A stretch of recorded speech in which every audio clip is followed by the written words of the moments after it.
Hello, welcome to the channel Why Stories. Enjoy watching. At night, Crispo was briskly walking through the streets of the city where he had spent his childhood and youth. His heart pounded in his chest like a caged bird, his temples throbbed, and he saw colorful blotches in his eyes. His breath was erratic, but he hardly noticed it. He just wanted to get as far away from the restaurant as possible, far from such a surprise. After all, this trip was supposed to be pleasant and easy. His childhood friend, Eusebio, had invited Crispo to his wedding. It surprised him since he had long considered his friend a confirmed bachelor, and now he had a wedding. Crispo was curious to meet the woman who had captured his free-spirited friend and to reconnect with his youth and hometown. Of course, Crispo couldn't pass up such an opportunity, as it was a bright spot in his dull days. Crispo even took an unscheduled week off from work for this occasion. His old friends thought he was quite successful. He lived and worked in the capital and left a provincial town. Little did they know that Crispo had been toiling for years in an ordinary position at a less-than-thriving company and spent a minimum of 4 hours commuting to and from work each day. His home was far from the office, almost on the outskirts of the city, in a far-from-prestigious neighborhood.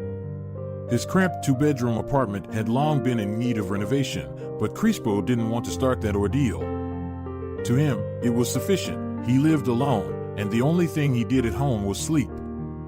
What use was all that space to a bachelor like him, especially given the cost? Crispo couldn't afford to spend a substantial sum on renovations. His salary wasn't exactly meager, but it didn't allow for luxuries either. His personal life also seemed to be lacking. There were occasional flings, of course, but nothing serious. Most of the women who came into Crispo's life were looking for a place to stay, hoping to save on rent while they got settled in the city. Crispo could see through their intentions easily. It was evident in their looks, words, and actions.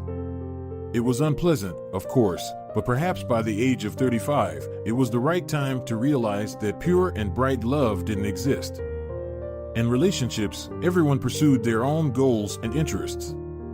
It seemed in his youth that someday he would meet the perfect woman, beautiful, loving, intelligent, sincere, and in love with household chores like his mother and grandmother. On the other hand, she would be independent, able to occupy herself when her husband hung out with friends, and she would adore her spouse and be his reliable support. With her, Crispo would build a family, and they would live happily ever after. Reflecting on those dreams, Crispo marveled at how naive and foolish he had been.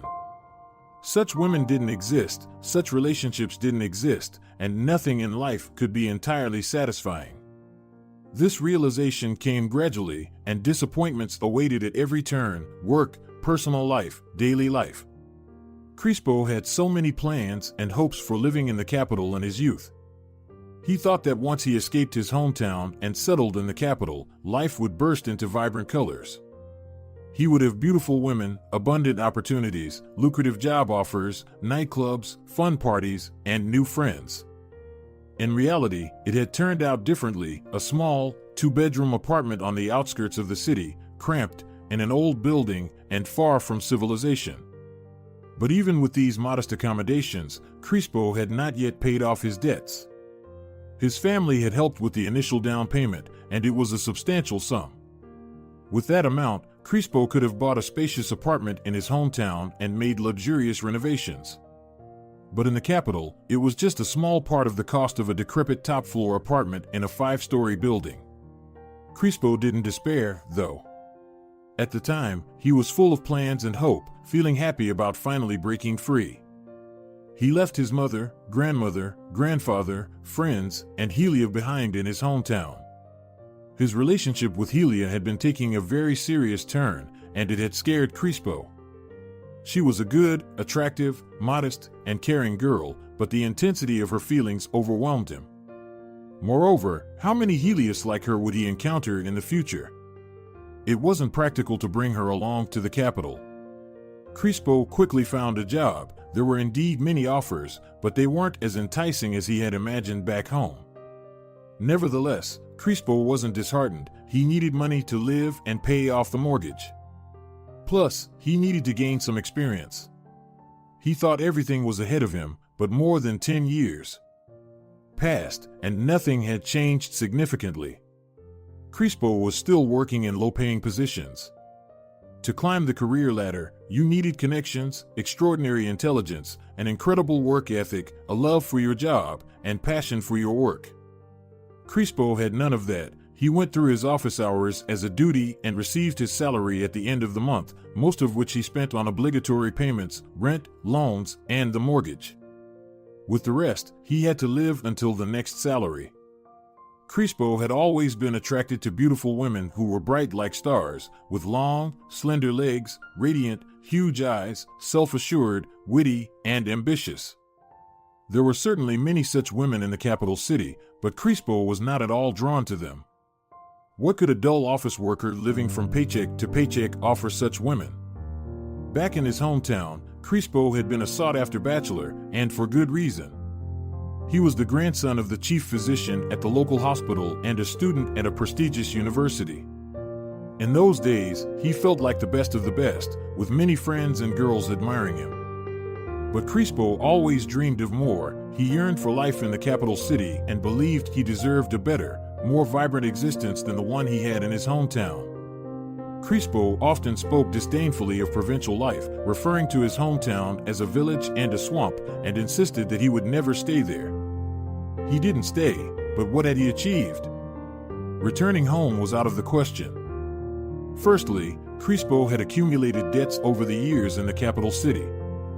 He would have to repay them for a long time, and salaries in the capital were considerably higher than what he could earn back in his hometown. Crispo understood that if he returned home, he would never climb out of the financial hole he had dug for himself, and there was no one left to help him now. In the past, his grandfather had been a respected and well-known figure in the town as the chief physician of the local hospital.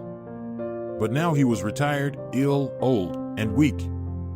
His grandfather required care and attention himself.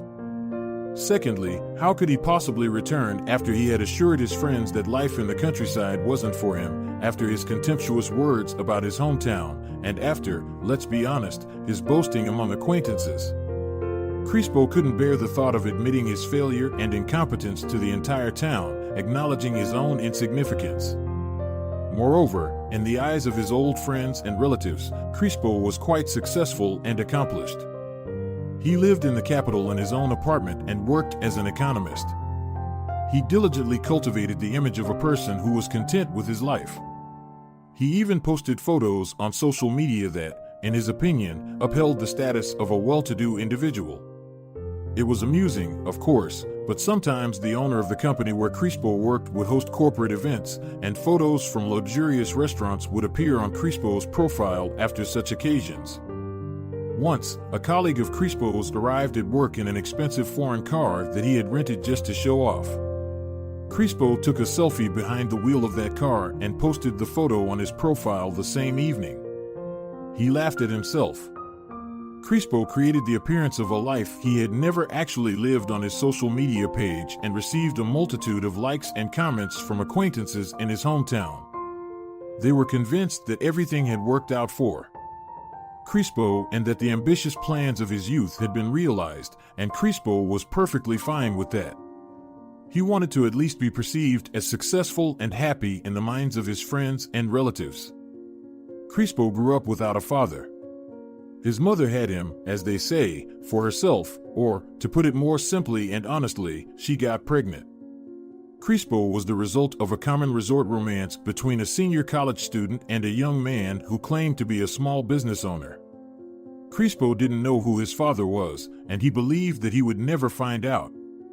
This man was completely unaware he had a son, and he had probably long forgotten about the affair that had happened so many years ago, or perhaps he wasn't even alive anymore. Who knows?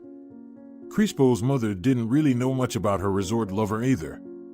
She had no intention of having a serious relationship with him, so she didn't bother to inquire about the details of his life, his address, or his passport. She just wanted to have some fun, being away from her strict and controlling parents, and it all turned out quite differently in the end. Crispo was an unplanned but beloved child.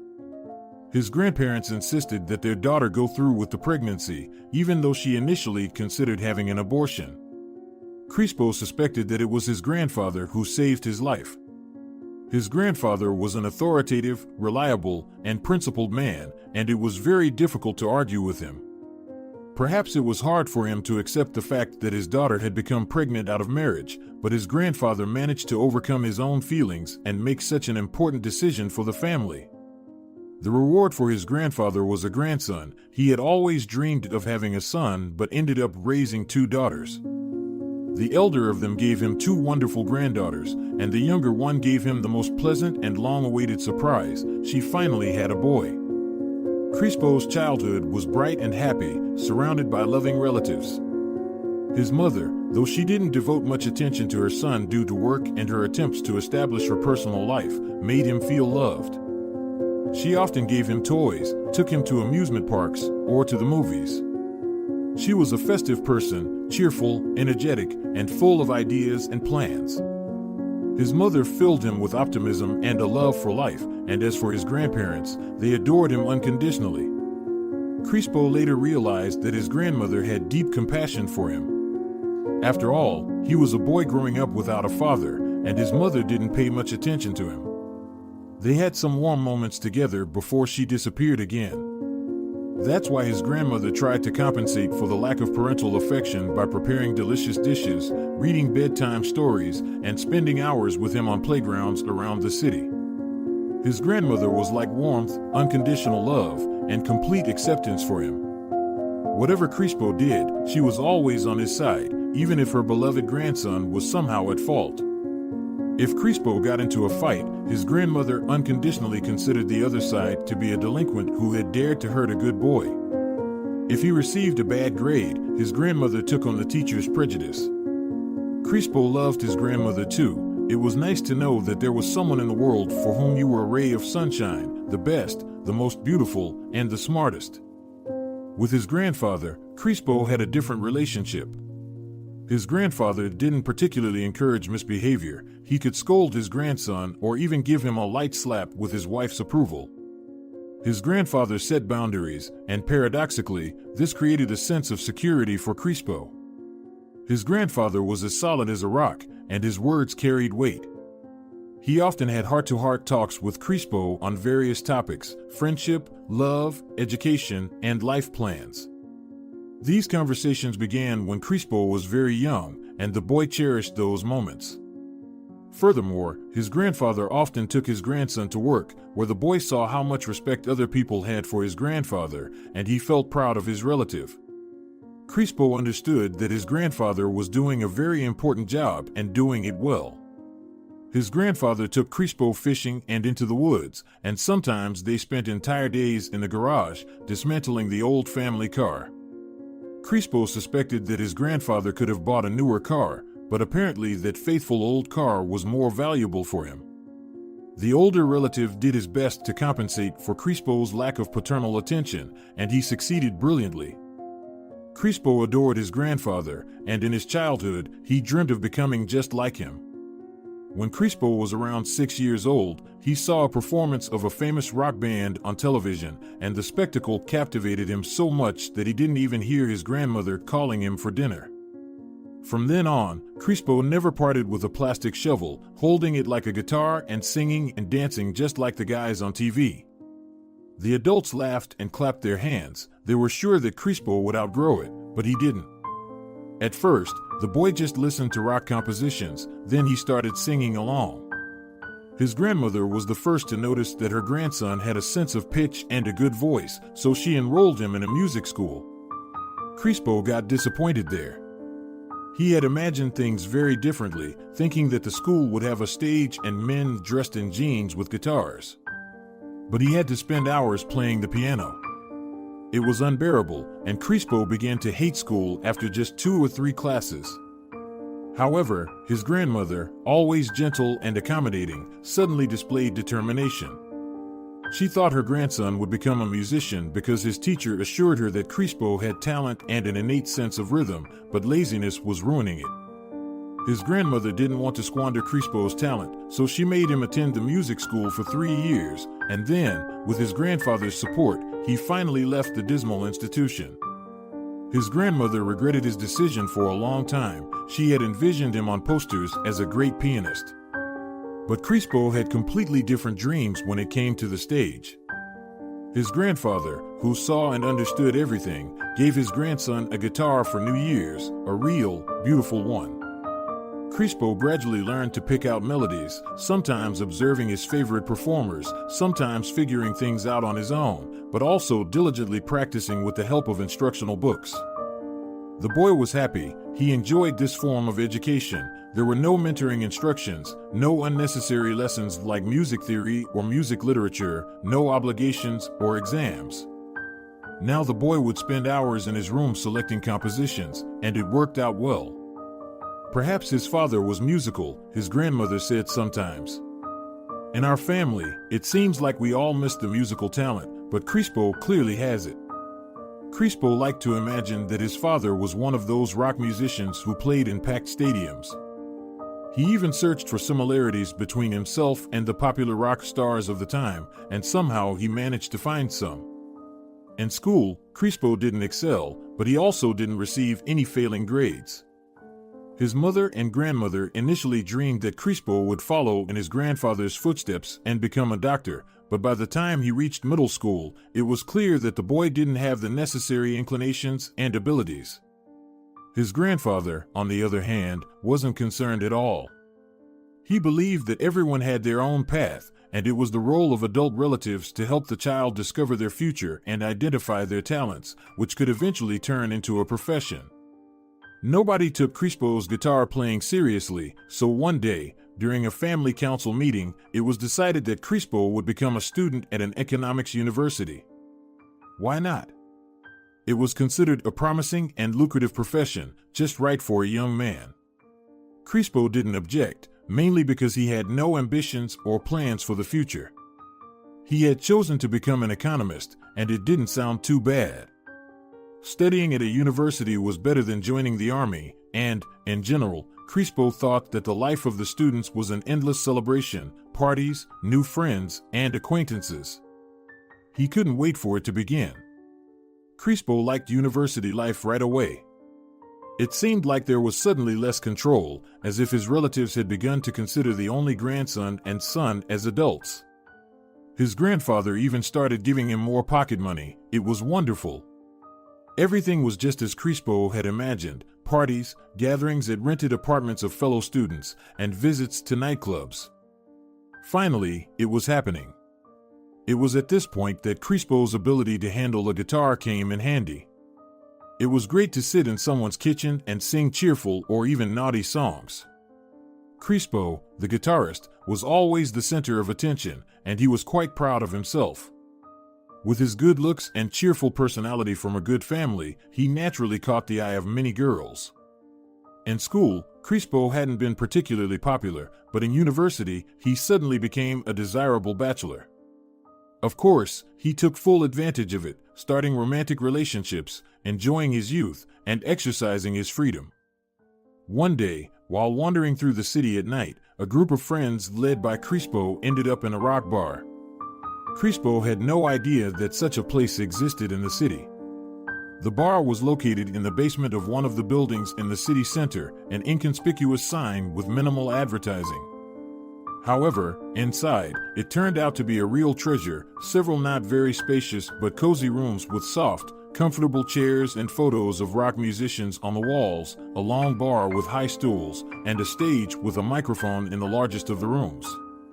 Local musicians, bands, and soloists performed here every evening, playing both well-known songs and original compositions.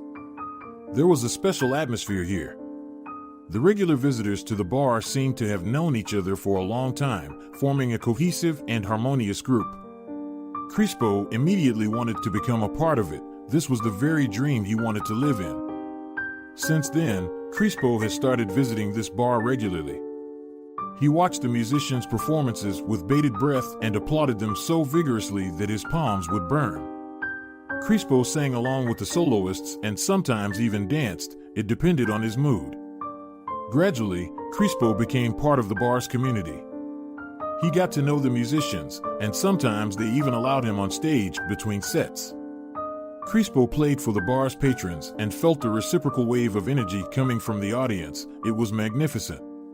Crispo tried to join some of the musical groups, as playing concerts with a rock band had been his dream since childhood. However, no offers to collaborate came his way. And when Crispo tried to offer his services, he was gently and tactfully turned down without causing offense. Crispo lacked something to fulfill his dream, perhaps charisma, perhaps talent, or maybe both.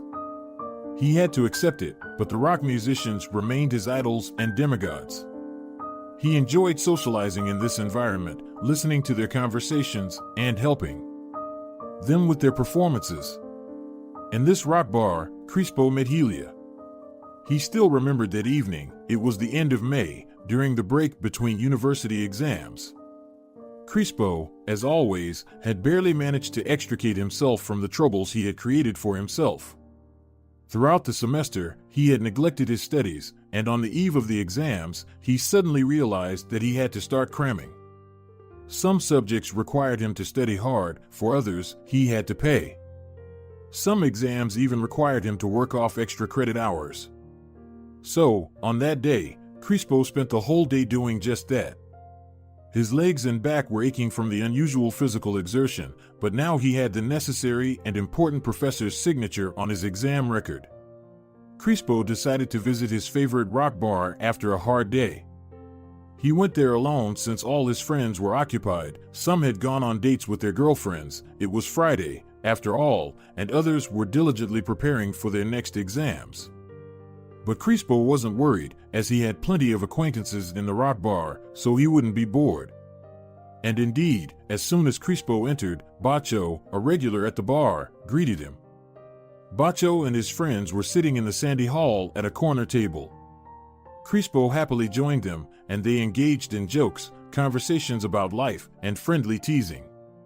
The evening was going on as usual until Helia entered the hall. She was a short, slender girl dressed in the uniform of a waitress, black shorts, a black t-shirt, a long gray apron, and a name tag on her chest. Her long chestnut hair was tied up in a high ponytail, and her face had minimal makeup. It was unnecessary for her. Nature had already painted her face with bright colors, black eyebrows extending outward, long black eyelashes, peachy-toned skin, and enormous eyes of an unreal light turquoise color. This unusual combination of colors caught Crispo's attention. "She's a new waitress, she just started working yesterday." Bacho followed his friend's gaze and understood everything. "She's cute, I agree, but I liked Alba more. It's a shame she quit." Crispo absent-mindedly nodded while Bacho was talking, but all his attention was focused on the new waitress. He couldn't even understand what drew him to her. Sure, she was pretty, but he had seen prettier girls at the university. She was almost too skinny. As Eusebio would say, nothing to hold on to. But Crispo couldn't take his eyes off her. Then it dawned on him, it was her smile that captivated him, radiant and at the same time somewhat modest and very warm, as if it illuminated the girl's face and made her even more attractive.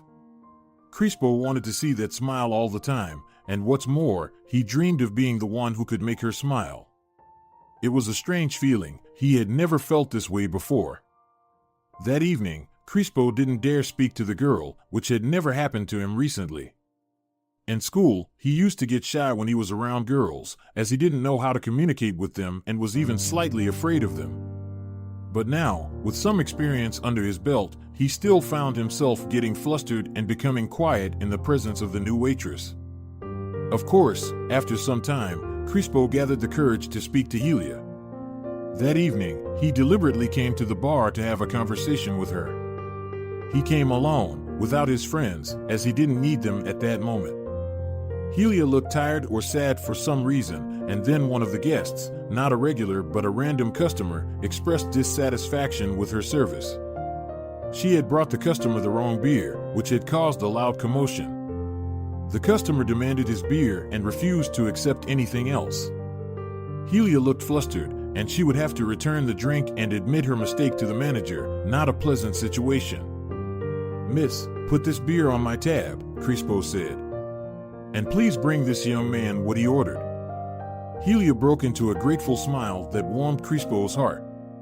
It brought him joy to help the girl and to support her in some way. During that evening, Crispo and Helia exchanged jokes and smiles. Something special had developed between them. Crispo could feel it, and it seemed that Helia was drawn to him as well, and it was simply wonderful. They didn't get a chance to talk during her shift since it was a busy night with many guests. However, Crispo patiently waited until her shift ended and offered to walk her home. It turned out that she rented an apartment just 2 districts away from the bar, and the young couple, holding hands, strolled through the awakening city streets. They felt happy and content. At first, they walked in silence, but it wasn't uncomfortable or awkward. Instead, it was relaxed and peaceful. Neither Helia nor Crispo felt a hint of embarrassment. Then, suddenly, they both started talking. They began by discussing the events of the evening and the performance of the local rock band, which consisted of former high school students. Helia and Crispo agreed that the boys had a bright future ahead of them if they continued in the same spirit. Finally, Crispo mustered the courage for a more candid conversation. "And you, do you have someone?" "No, I'm single." Helia replied quickly. "How about you?" Crispo couldn't answer that question definitively. He had always been involved with someone, and at the moment, he was casually seeing Katerina, a girl from a different class. They had gone on a few dates, but for Helia, he would easily give up all his other relationships. This girl was pulling him in more and more. Crispo asked her to tell him more about herself. He wanted to learn more about this mysterious beauty who had left such a strong impression on him. Crispo was experiencing feelings he had never encountered before, which both delighted and confused him. Helia talked about her life simply and sincerely, and Crispo listened attentively, hanging on to every word. He liked everything about her, from her way of speaking to her gentle and calm tone and her facial expressions. He was captivated by all of it. There was nothing he didn't like about this girl, absolutely nothing. Crispo didn't want to part with her. He hoped the walk to her home would be very long. He learned that Helia was born and raised in a village, and her family home was almost 100 kilometers away. It was a cozy and quiet place, but not suitable for young people. Like most of her friends, after finishing high school, Helia started searching for happiness in the nearest city. She enrolled in a teacher's college, not out of a personal calling, but simply because she had to choose something. She completed her education, received her diploma, but couldn't work in her profession. She quit after a few months of working as a teacher. "I realized that teaching is not for me," Helia shared her memories. "I couldn't convey to those little kids how to solve math problems or write essays. I can do all of that perfectly myself, but I couldn't teach and engage the children. It's one thing to study in college, another thing entirely to apply it in practice. It's like night and day." Helia didn't want to take on such responsibility. She was afraid of scaring the children away and extinguishing their desire to learn. So she quit and worked for a while at a private educational center where they needed a young and attractive woman with a pedagogical background. It was nothing like school. There was less pressure here, and Helia could experiment with teaching methods. But eventually, the center went bankrupt and closed down, leaving Helia jobless. "Then I happened to see an ad for a waitress position at the bar, and I applied," Helia continued. "I'm so glad that your center closed down," Crispo admitted. "Because if it hadn't, we would have never met." Crispo and Helia began dating. The quiet, modest Helia, with her radiant smile and gentle demeanor, had completely won the heart of the young man. And she loved him back with all her heart and soul, doing everything to make Crispo feel happy in her company, sometimes sacrificing her own desires and leisure. Crispo quickly moved into Helia's rented apartment, and they started living together. Crispo's family wasn't very pleased with it, but there was nothing they could do. Crispo was already a grown man, and he did what he wanted. Crispo continued his studies at the university, while Helia continued working as a waitress. Their total income, so to speak, Helia's salary and Crispo's scholarship, along with financial support from their respective families, provided them with enough money to get by. Crispo felt fulfilled by Helia's care and love, believing that this girl accepted him along with all his flaws. In fact, she loved those flaws and saw them as strengths, which was paradoxical but heartwarming. Crispo was basking in Helia's affection and attention, feeling like he was the center of her world. It was incredibly pleasant. But then Crispo couldn't understand why, but things started to change slowly and gradually. At first, Helia's care stopped warming his heart. Crispo had become accustomed to her adoration and attention. She made his favorite breakfast and prepared special dinners for him, and somehow, it became the norm. Helia's admiration and interest no longer ignited the same feelings in him. Initially, Helia had appeared as a mystery to Crispo, a beautiful, quiet, and modest girl with strikingly expressive eyes, a captivating combination. However, over time, Crispo discovered that there was nothing particularly unique about Helia. She was just an ordinary girl and perhaps a bit dull. Crispo had always been drawn to unconventional personalities, fearing mediocrity and monotony. With time, Crispo himself couldn't understand why, but everything began to change, slowly and subtly. Crispo even had his idol, Antonio Rey, who was 10 years older than him. By the way, Antonio had graduated from the same school as Crispo did. However, he didn't follow the path of most average students who went to college at the time. Instead, he formed his own band and headed to the capital city, where Antonio had a meteoric career. While he didn't become a top-tier star, he gained significant fame. His rock band songs played on the radio, the musicians held concerts all over the country, and they even had their own army of fans. Antonio possessed a sharp mind and incredible charisma, and Crispo knew him personally. Antonio often visited his hometown because his parents still lived there. Every time he came back, he frequented the rock bar where he was a cherished guest, catching up with old friends and listening to local musicians. Antonio was known and loved by everyone in town, and Crispo considered himself a fan. He admired everything about Antonio: his warm smile, his way of interacting with people, his determined gaze, and Antonio's captivating eyes, sad and contemplative. It seemed like he could see right through everyone with those eyes. Crispo wanted to be like Antonio. He even tried to imitate him, but quickly realized that he couldn't. Antonio was unique. He was a star, a singer, and a leader. That evening, Helia was on shift, and Crispo also went to the bar to meet his friends and listen to a new rock band that had promising reviews. As the evening went on, closer to midnight, Crispo suddenly felt a sense of excitement. When he turned around, he saw Antonio. Antonio was walking towards his favorite table with a few friends, politely greeting his acquaintances. Crispo was thrilled. He knew this would be an exciting night. Antonio was a party in himself, and Crispo was sure to have a chance to talk to him later, when the right moment presented itself.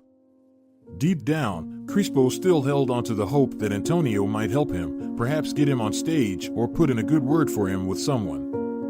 After all, Antonio was influential, with numerous connections and acquaintances.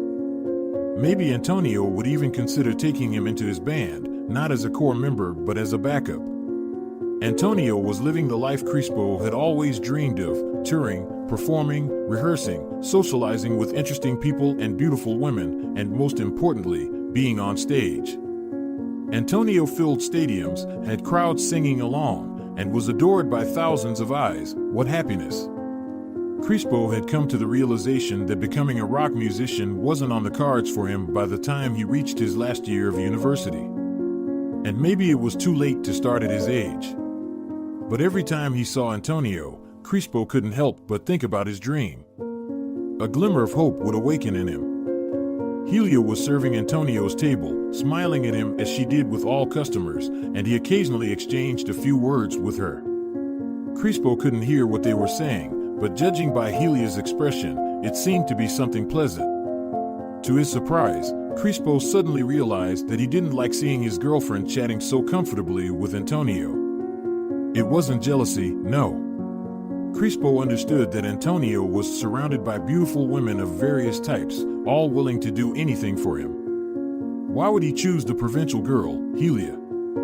Yes, she was definitely a provincial girl now that Crispo had lived with her for a few months. He couldn't see anything particularly exceptional about her appearance. After all, he himself didn't understand what had attracted him to her in the first place. Crispo was uncomfortable seeing his girlfriend talking with Antonio so casually.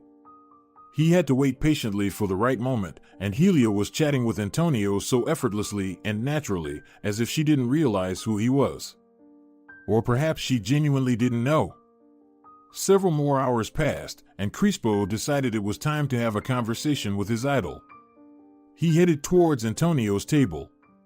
At that very moment, Helia rushed to attend to Antonio's table with an order, and in her clumsiness, she nearly bumped into Crispo, but she managed to save the glasses of beer without spilling a drop. Helia's quick reaction saved the situation, but Crispo couldn't help but make an irritated remark. "You're as clumsy as an elephant." The expression slipped out of his mouth automatically. These were the same words his mother usually used to scold Crispo when he dropped or spilled something. Helia felt embarrassed, and she didn't appreciate Crispo drawing everyone's attention to her mistake. If it weren't for his cutting remark, no one would have noticed. "Why would you say that?" Antonio smiled reassuringly at Helia. "Why do you call her an elephant? She's a very lovely and delicate lady." Crispo glared at Helia, and after Antonio's words, she suddenly began to irritate him even more. Sensing this, she withdrew. The rest of the evening went wonderfully for Crispo, as he enjoyed his time in the company of Antonio and his friends. Listening to their stories of their wild youth and concerts in the capital was fascinating. They had been through all sorts of adventures in their time, enough material for a movie. Crispo loved feeling like a part of this group, even if only for one evening. These people lived brightly, loudly, and laughed wholeheartedly. Helia's shift ended, and she approached Crispo, inviting him to come home together, as they usually did. But this time, he waved her off. He wasn't in the mood for her right now. "Is she your girlfriend?" Antonio asked. "No, she's just a fan," Crispo replied, not caring about Helia's feelings. She was standing right there and overheard everything, but he didn't care at the moment. The last thing he wanted was for Antonio to find out he was in a serious relationship with the simple waitress. "You're lucky. I wish I had fans like that," Antonio said, winking at Helia. She sadly smiled and went to the staff room to change. She was tired and just wanted to go home as soon as possible. Crispo arrived at the apartment where he had been living with Helia for several months. He thought that Helia would create a scene or, at the very least, demand an explanation. After all, he had treated her very poorly, calling her an elephant and not calling her his girlfriend in front of others. But Helia acted as if nothing had happened. She didn't say a word to Crispo, and later, after he had gotten some rest, she looked at him with the same love and tenderness as before, taking care of him. Helia's admiration and attention, which had previously been seen as a gift of fate, now irritated Crispo. What had once seemed like her strengths had turned into her flaws. Her care had become clinginess, her natural beauty had become rustic simplicity, and her modesty had become inhibition. Yet, Crispo didn't rush to break up with Helia. She was convenient for him. She provided him with a place to live, cooked delicious meals, and even ironed his shirts, all without controlling his every move as his family did. She didn't demand reports or restrict him, unlike his relatives. Living with her felt much freer than being in his own home with his grandmother, grandfather, and mother. However, Crispo dreamt of more. He saw himself as a successful, accomplished man with a stunningly beautiful woman with a model-like appearance by his side, not Helia from the countryside. Crispo eagerly awaited the end of his university studies to finally move to the capital and start a new life there. He didn't see Helia in his future, she was just a stopover, nothing more. But a bizarre twist of fate almost shattered Crispo's plans. "We need to have a serious talk," Helia greeted Crispo one day as he returned from university. He had just sat through 5 consecutive classes, so he had neither the energy nor the desire to engage in conversation with her. However, she displayed unusual persistence. "Okay," Crispo sighed, realizing he had no way out. "I'm expecting a child." Helia lowered her gaze, clearly feeling very embarrassed. Crispo felt like a bucket of cold water had been poured over him. "What do you mean?" I don't understand. What don't you understand? It's simple, I'm pregnant. Is this certain? Crispo asked hopefully. It couldn't be more certain. What a twist. What about the capital? What about Crispo's plans and dreams? Were they all over now? Crispo tried to persuade Helia to consider an abortion, arguing that they were too young to become parents. A child needed grown-up parents, and they were still practically children themselves. I'm not ready, he honestly admitted. I mean, what kind of father would I make? I haven't even finished university yet. I understand, Helia sighed heavily. You don't need to worry, I'll raise the child on my own. She looked so miserable and lost, and how could she do it alone? Crispo understood perfectly well that Helia wouldn't be able to handle it, just as he knew he couldn't abandon her or their child. From a very young age, Crispo had heard unflattering comments about his father. This man had no idea about the existence of his son, yet he was still considered a scoundrel because he didn't participate in raising him. His grandfather, mother, and grandmother had collectively instilled a simple rule in Crispo's mind: you must never abandon your children under any circumstances. Anyone who does so is unworthy of respect, love, and a happy life. It's the gravest sin a man can commit. And now Crispo found himself in almost the same situation as his father once did. A girl he had simply been having fun with was pregnant, and they hadn't planned on a serious relationship. However, unlike his father, Crispo couldn't disappear across the vast expanse of the country. He couldn't escape the consequences. No, of course, Helia wouldn't pursue him. She wasn't trying to deceive him when she said she would raise the child alone. But Crispo's conscience wouldn't allow him to walk away from this situation. Well, I guess we'll have to start preparing for the wedding, Crispo sighed and forced a smile. What else could he do? He had to adapt to the new circumstances. After all, if you think about it, Helia wasn't solely to blame for this situation. Crispo himself had played a part in it. While Helia wasn't exactly his ideal match, he could live with her.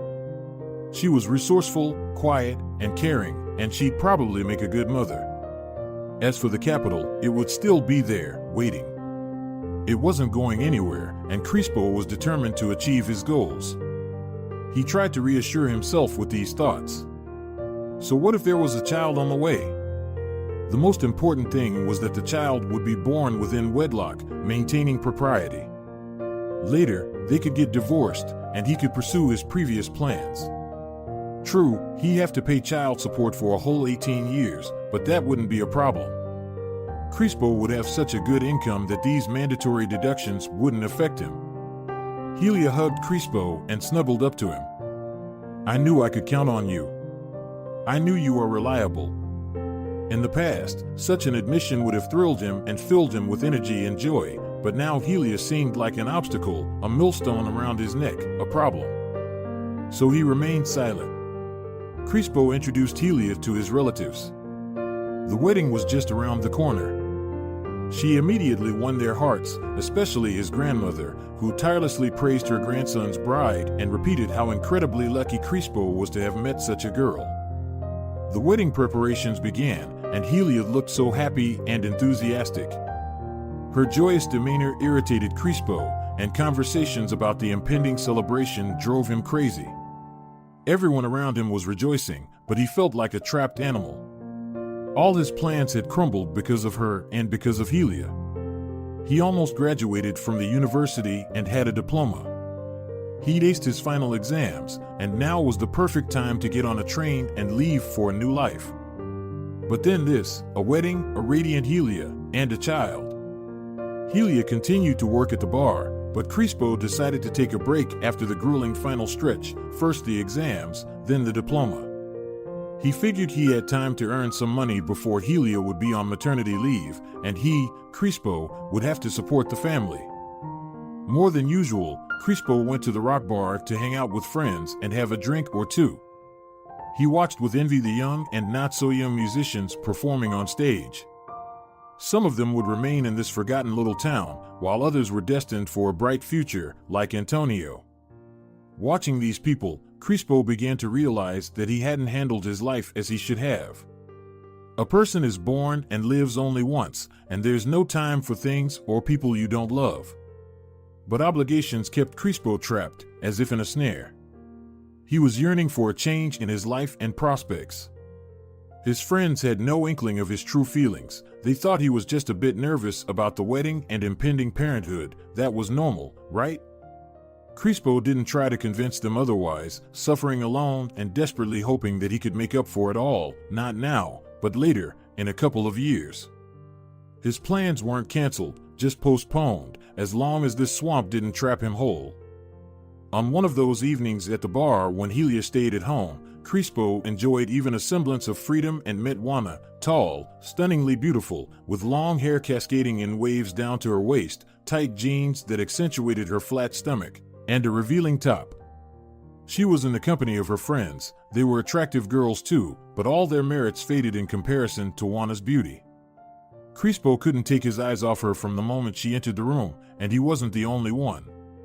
His friends had already left, but Crispo remained at his table, sipping his beer and observing.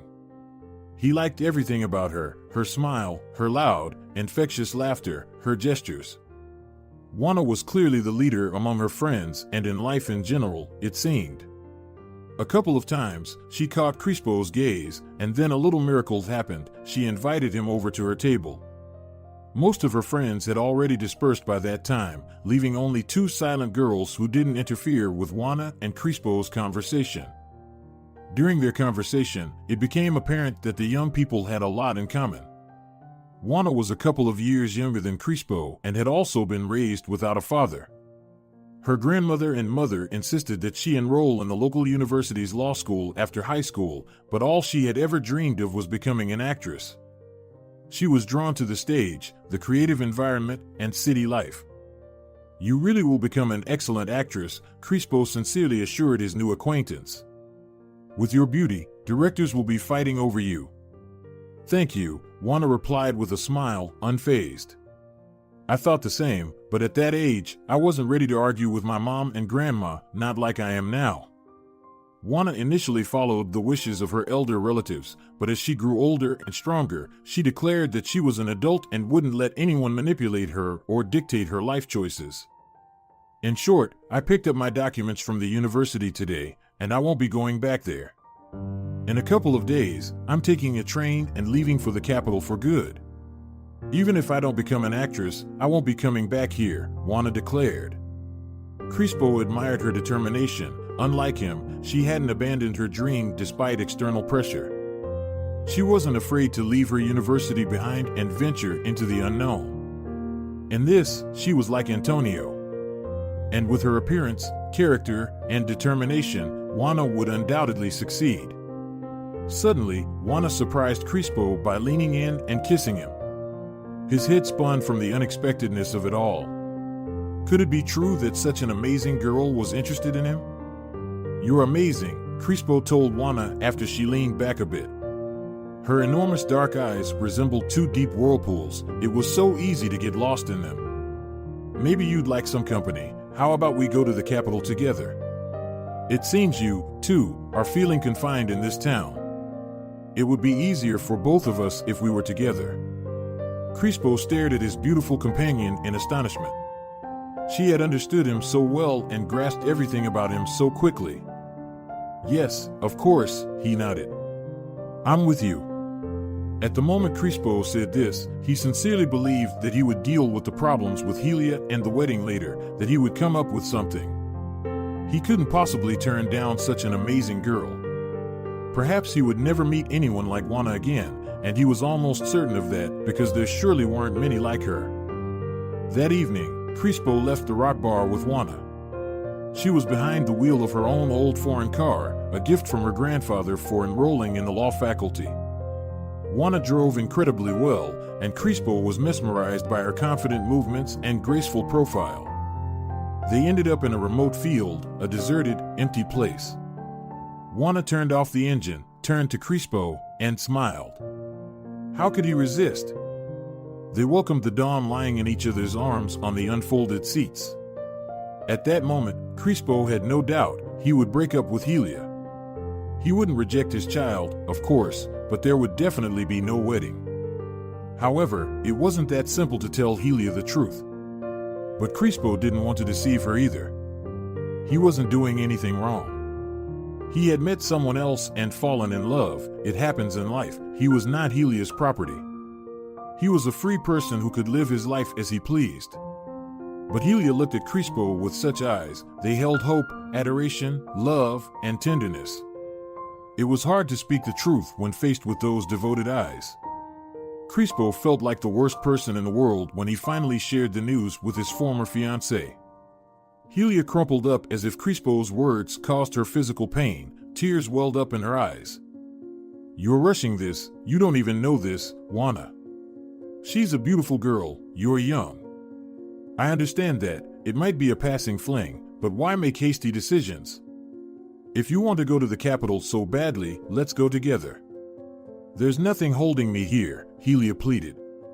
Crispo felt anger boiling up inside him. Couldn't this girl understand anything?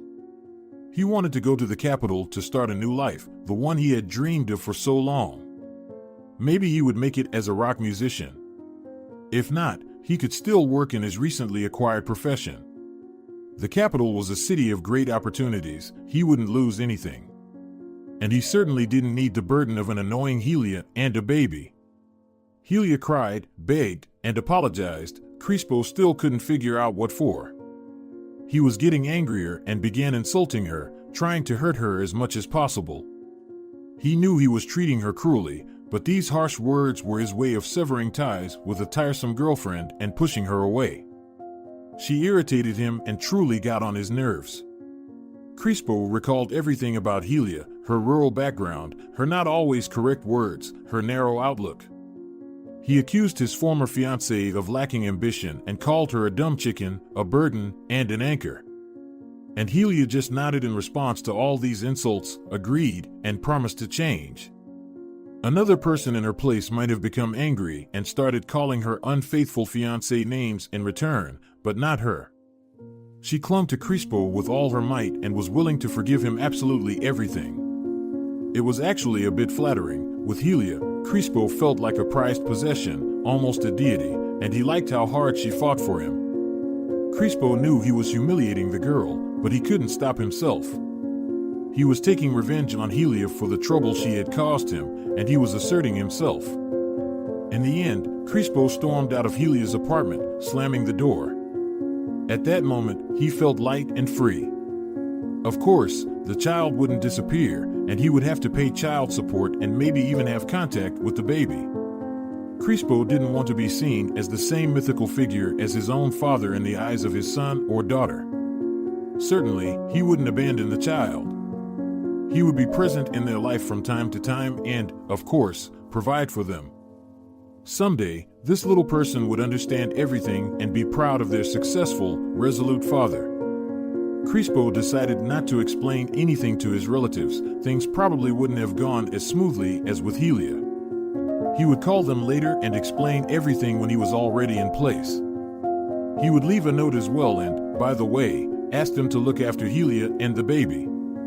No matter how hard he tried, Crispo couldn't get the child out of his thoughts. He already felt a responsibility for this little life. On the day before his departure, Crispo stayed with his friend, and then, at the train station, Juana's radiant eyes embarked on a new life with just a backpack on her shoulders. Crispo withdrew all his savings. His grandfather had been setting aside a substantial amount for him every year, calling it a starting capital that every man needed. Now, this money came in handy. Crispo used it to rent an apartment for himself and Juana. They lived on it for a while, until they found jobs. His grandfather, grandmother, and mother kept trying to call Crispo. They probably wanted to express their outrage at his actions, hoping to influence him and maybe even persuade him to return home. But Crispo ignored those calls. He had explained everything to them in a letter, and he had no desire to talk to his relatives while they were still upset. He believed that with time, emotions would subside, everything would settle down, Crispo would find work, establish himself in the capital, and then they could have a conversation. But for now, it wasn't the right time. Juana believed that Crispo was doing the right thing. Elder relatives often, without realizing it, drag us down. They try to confine us to their own framework, wanting their children to live by their rules, but we are not their property, and we are not obligated to structure our lives according to their wishes. We are separate individuals, adults, she said thoughtfully when Crispo declined yet another call from his mother. Crispo agreed with every word Juana said. However, their time together didn't last long. The young beauty quickly found a wealthy benefactor in the capital and left Crispo without much hesitation. Crispo felt abandoned, humiliated, and lost, and he experienced almost physical pain from Juana's betrayal. He had thought that he had finally met a kindred spirit. Juana understood him like no one else, and he agreed with everything she said. Such connections were rare, and it seemed like the two of them could overcome everything together and conquer the capital side by side, but then this happened.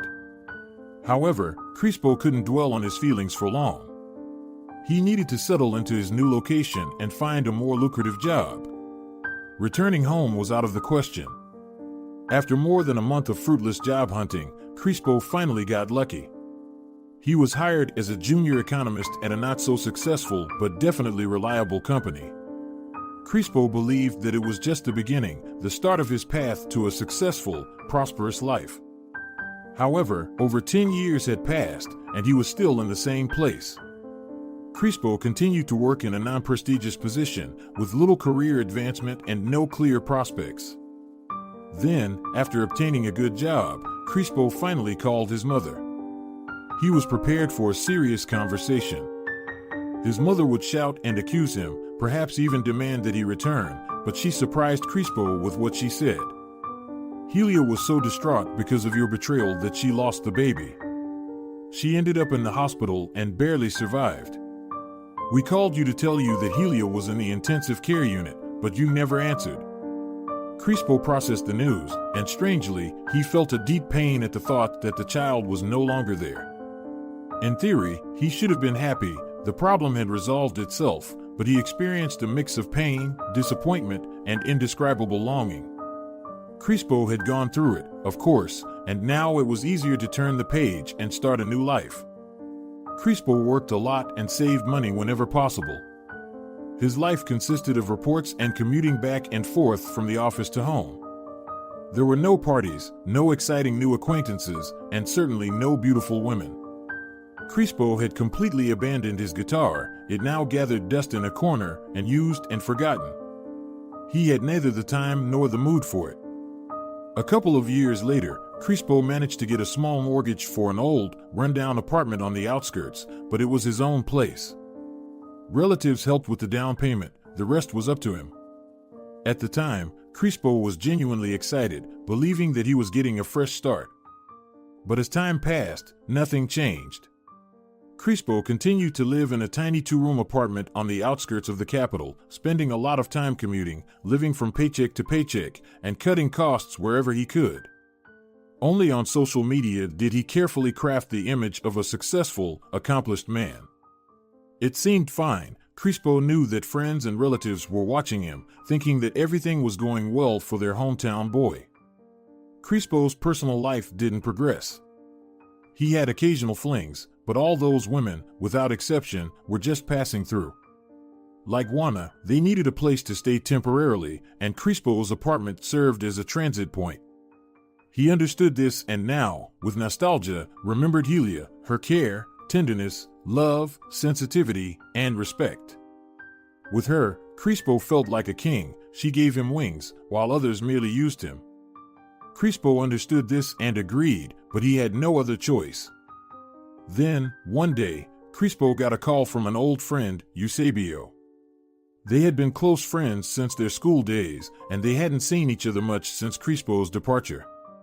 Life had taken them in different directions, but they still shared many memories, a common childhood and youth, and all of that didn't just disappear.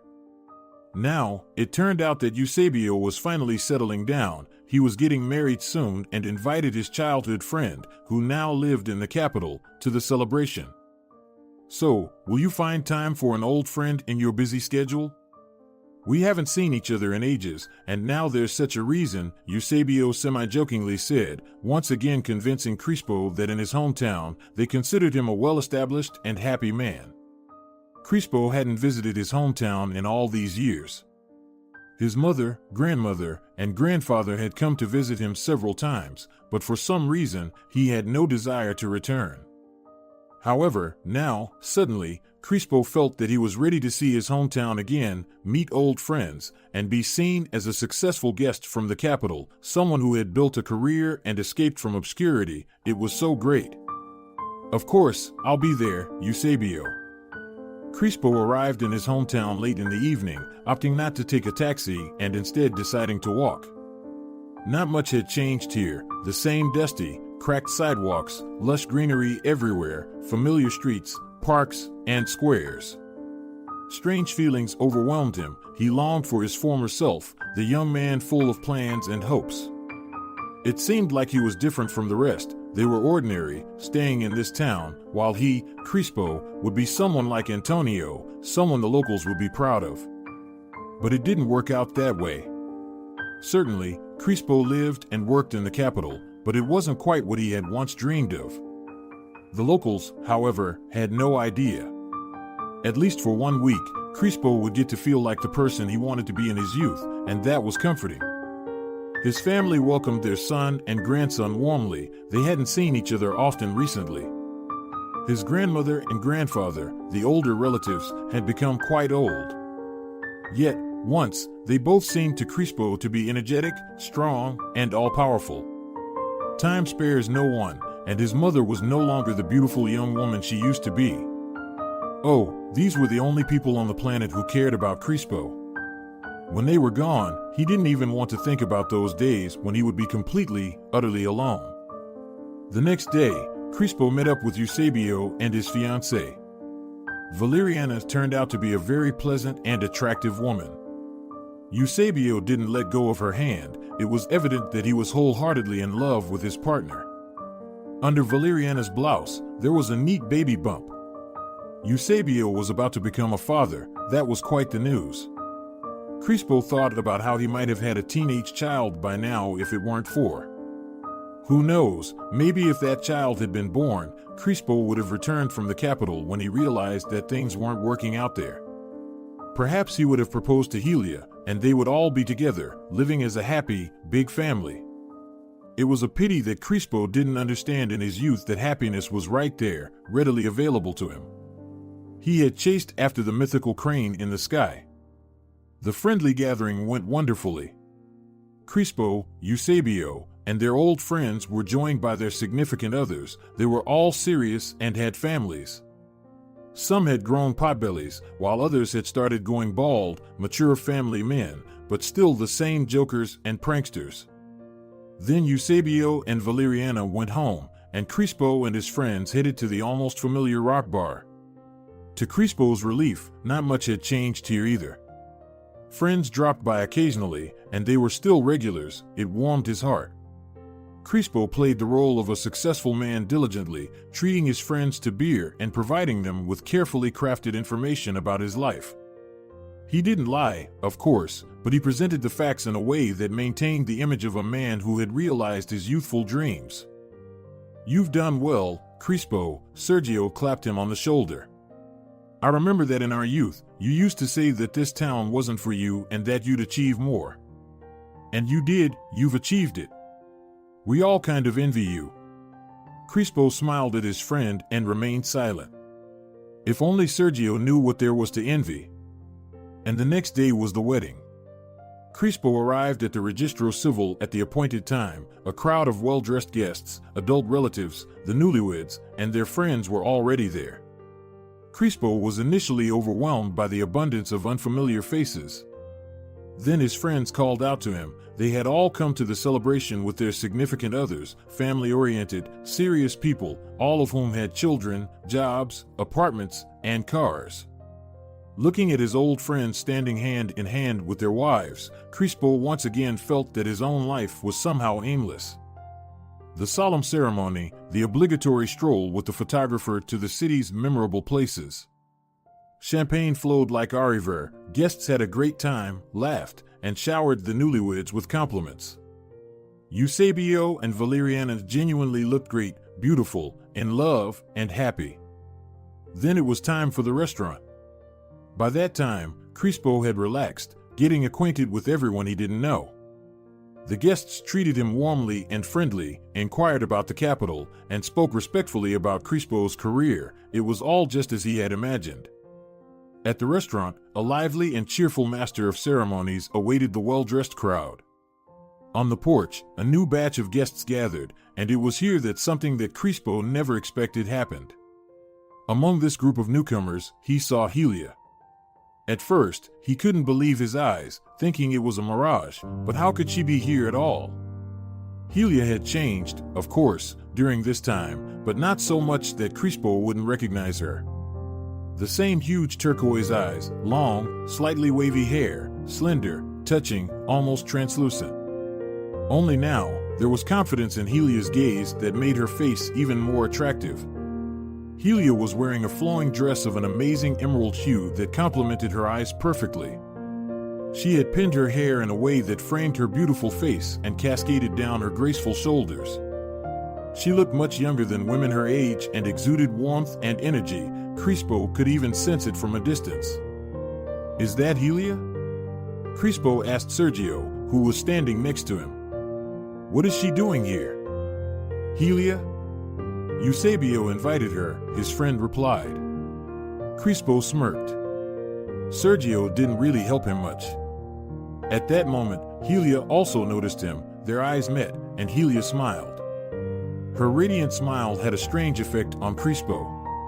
On one hand, it charmed him. He had forgotten how beautiful Helia's smile was, radiant, warm, illuminating her face with a special light. On the other hand, anger welled up in him.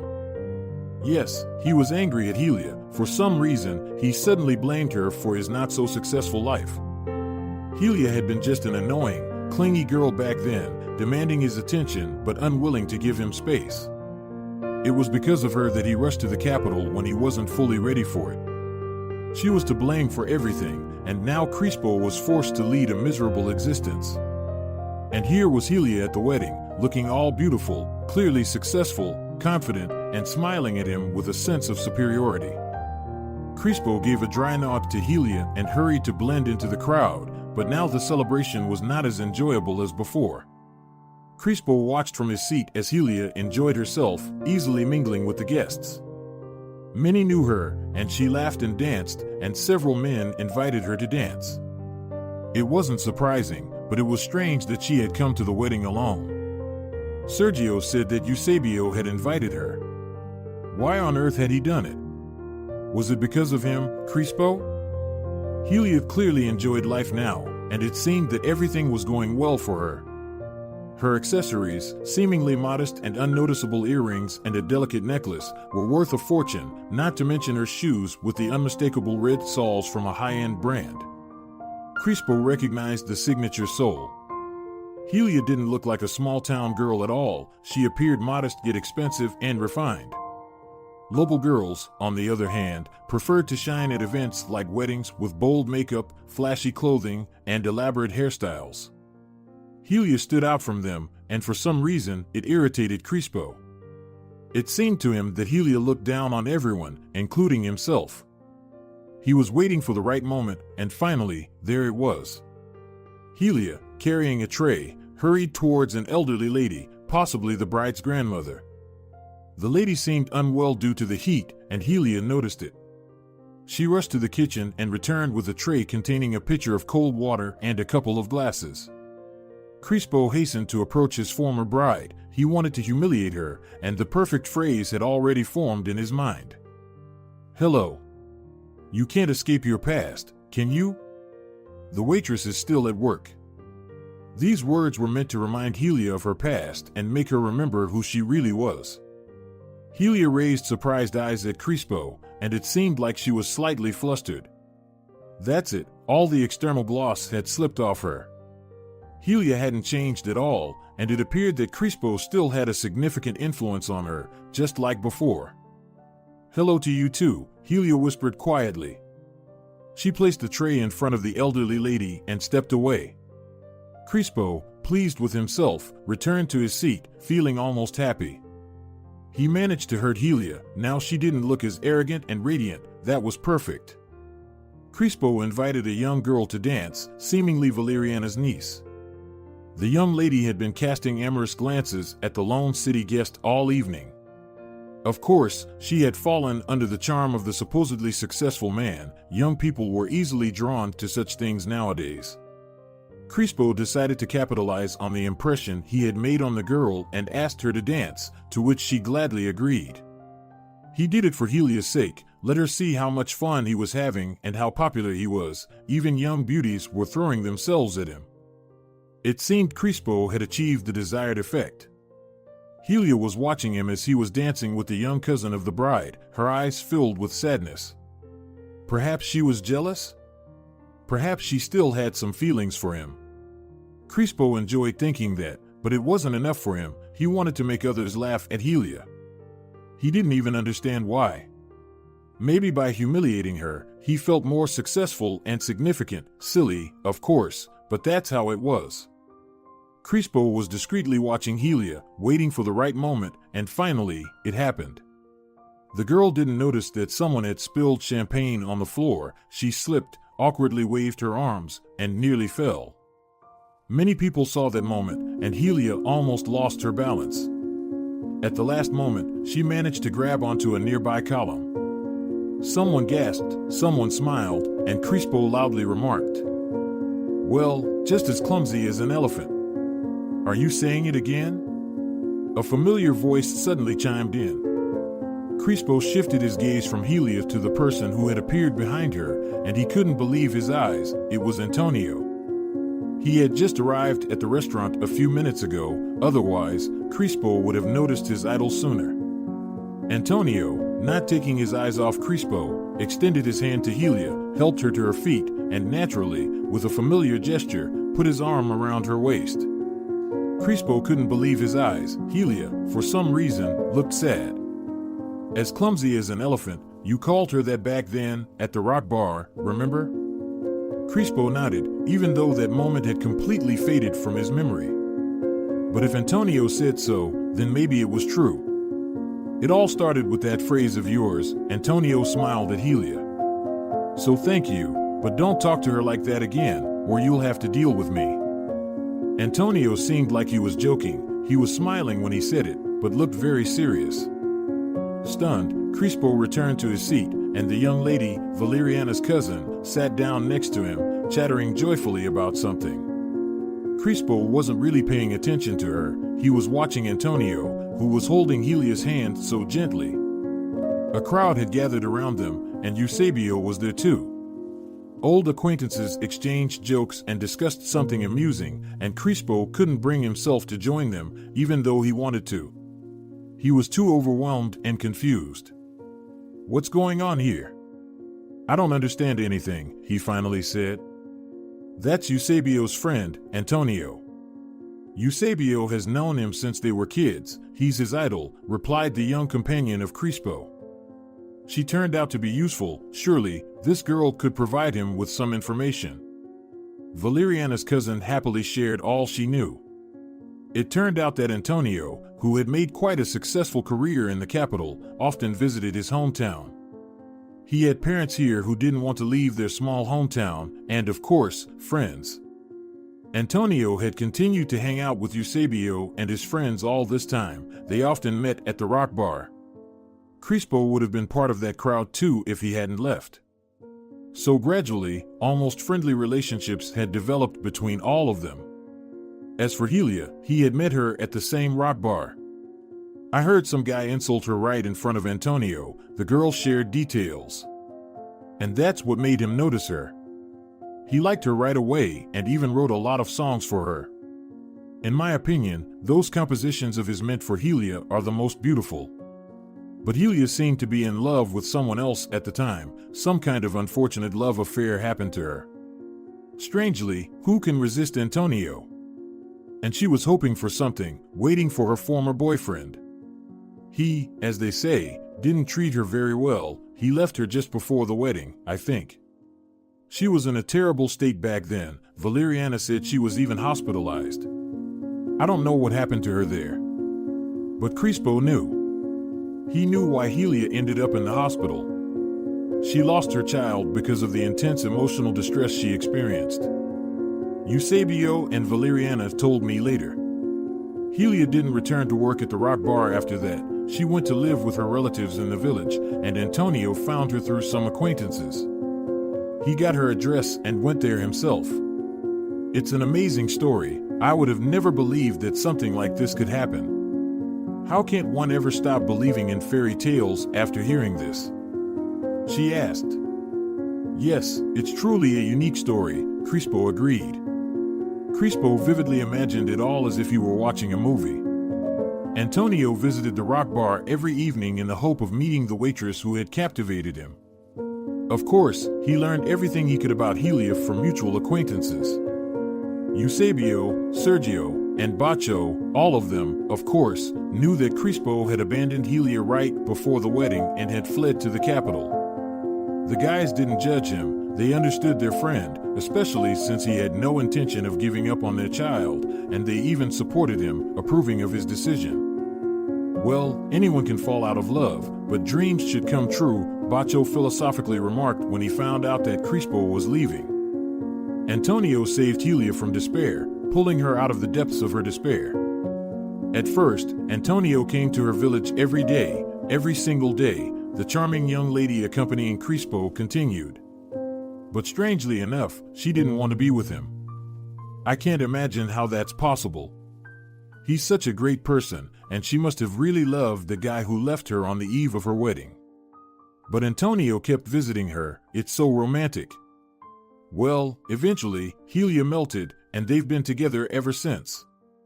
Did they get married? Crispo asked. He had seen news about Antonio's wedding in the press, but there were no photos from the event on the internet. Besides, Antonio preferred not to publicize his personal life.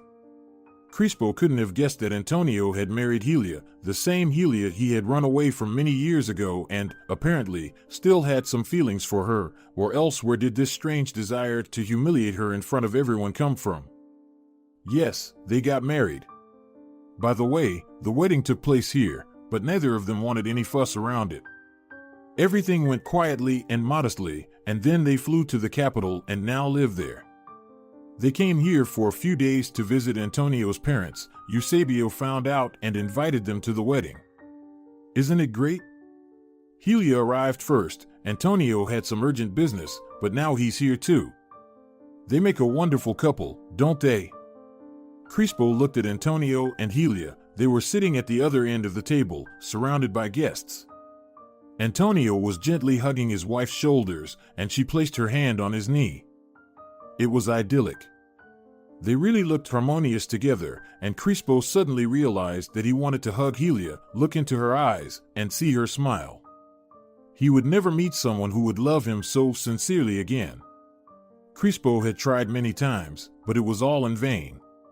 He had destroyed his own happiness many years ago with his own hands, and now his reality was like this, toiling for pennies, living alone, with no friends or loved one by his side, and no children. The person who had once been his idol and whom Crispo still sincerely admired, Antonio, considered him a scoundrel, and quite rightly so, by the way. They have children, Crispo's companion, seemingly reading his thoughts, added, completing the picture of Helia's current happy life. She had no idea that Crispo was the very heartless groom who abandoned his bride just before the wedding, otherwise, she probably wouldn't have been so friendly with him. A boy and a girl's twins. I saw them even, they are as cute as babies in advertisements. Crispo felt like a nobody. At first, he wanted to impress his old acquaintances and show up here as a successful city guest who had achieved much more than his friends from his hometown. At least for these couple of days, he wanted to feel more significant than he actually was. And as for Helia, his desire to humiliate her seemed pathetic and ridiculous. Her life was so good that his attempts to spoil her mood looked, to put it mildly, foolish. Crispo couldn't stay here any longer. He felt suffocated by the atmosphere, and the sight of his happy-faced old acquaintances made him sick. The last thing he needed was to start behaving irrationally in front of everyone. Crispo was on the brink of smashing a plate on the floor, punching a wall, or even worse, bursting into tears. He was overwhelmed by a whirlwind of emotions. Crispo realized he needed to leave quietly and quickly, without saying goodbye to anyone. Antonio was here. After all, no one would notice Crispo's disappearance. He got up and headed for the exit. He needed to hurry. It was better to be far away from here, no matter where. This question was not of the utmost importance. And now Crispo was wandering through the city streets at night, crushed and bewildered. He felt like a complete nobody and regretted coming to Eusebio's wedding. It would have been better if this situation had never happened. Crispo, wait, I can't catch up with you, a pleading voice came from behind. Crispo turned around, and the young girl, Valeriana's cousin, whose name he hadn't even bothered to remember, was hurrying towards him. What are you doing here?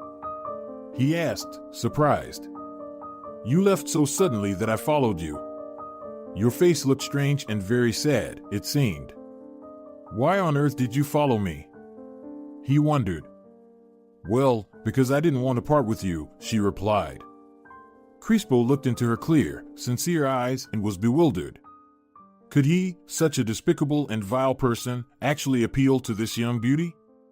Apparently, the girl was genuinely charmed by him. Strangely enough, this warmed his heart.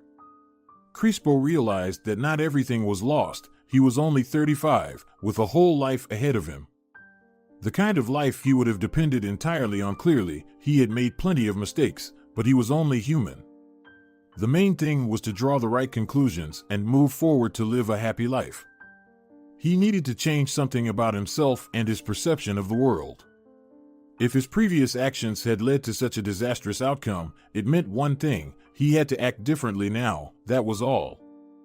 The girl looked at Crispo with hope, and in her eyes, he saw admiration. No, he had no intention of taking advantage of the young, beautiful, and naive lady. Right now, he was just going to escort her back to the restaurant. Who knew what could happen to a young girl on the streets at night? Before saying goodbye, Crispo would offer her some encouraging and wise words. After all, he was an adult. Then he would leave this city. He had a long journey ahead of him to work on his mistakes, but it would all work out. It would definitely work out. If you're enjoying it as well, leave a like and subscribe.